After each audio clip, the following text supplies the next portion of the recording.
Du football, encore du football avec objectif mondial. On retrouve sans plus attendre Salah Eddine Gakou. Et aujourd'hui, il nous parle évidemment de la Belgique. Entre fin de cycle et début d'une nouvelle ère, les Diables Rouges ont un statut à assumer dans cette Coupe du Monde.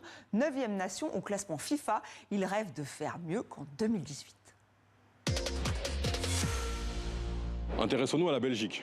3e en 2018, meilleure performance de son histoire. La génération dorée de De Bruyne ou encore de Lukaku joue ses dernières cartes dans le groupe G avec l'Égypte, l'Iran et la Nouvelle-Zélande. C'est maintenant ou jamais pour les Diables Rouges. Objectif et ambition de cette équipe belge, on voit ça avec Sacha Tavolieri. Aujourd'hui, on est en phase de reconstruction, véritablement. On a des vrais questionnements suite au départ de Domenico Tedesco remplacé par Rudi Garcia. C'est une Belgique un petit peu en chantier. On oscille quelque part entre la positivité de voir certains talents commencer à émerger d'un point de vue international. On peut penser notamment à Jérémy Doku ou alors récemment encore à Mika Götze qui est le meilleur joueur du championnat des Pays-Bas, mais aussi entre l'interrogation d'une génération qu'on appelait à l'époque dorée et qui, forçait de constater, n'est plus véritablement aussi présente qu'on le voudrait. La réalité, c'est qu'aujourd'hui, ils ne sont pas aussi performants que ce qu'on attendrait. On peut penser notamment à Romelu Lukaku, qui est véritablement le patron de cette équipe. On peut parler aussi de Kevin De Bruyne, qui était censé, entre guillemets, perdurer ces belles années, ces 7 saisons magnifiques du côté de Manchester City, parce que ce sont deux hommes de main très importants. Et ce qu'on a remarqué fondamentalement dans le jeu de la Belgique, c'est qu'on s'appuyait un petit peu comme à l'époque, beaucoup sur Jérémy Doku, comme on le faisait dans le passé avec Eden Hazard. On a toujours, évidemment, cette question concernant les latéraux.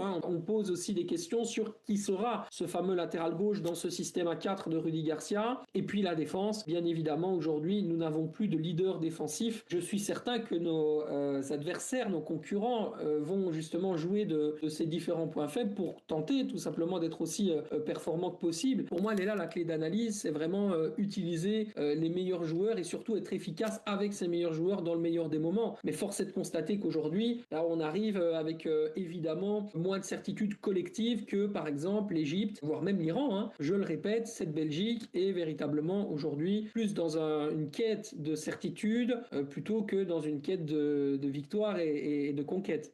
Et entrée en matière pour la Belgique, ça sera le 15 juin à Seattle face à l'Égypte. Lui aussi est journaliste sportif et spécialiste de football. Christophe Glaise est toujours emprisonné en Algérie pour avoir fait son métier. Ça fait 2 ans maintenant. TV5 Monde reste mobilisé pour qu'il soit libéré.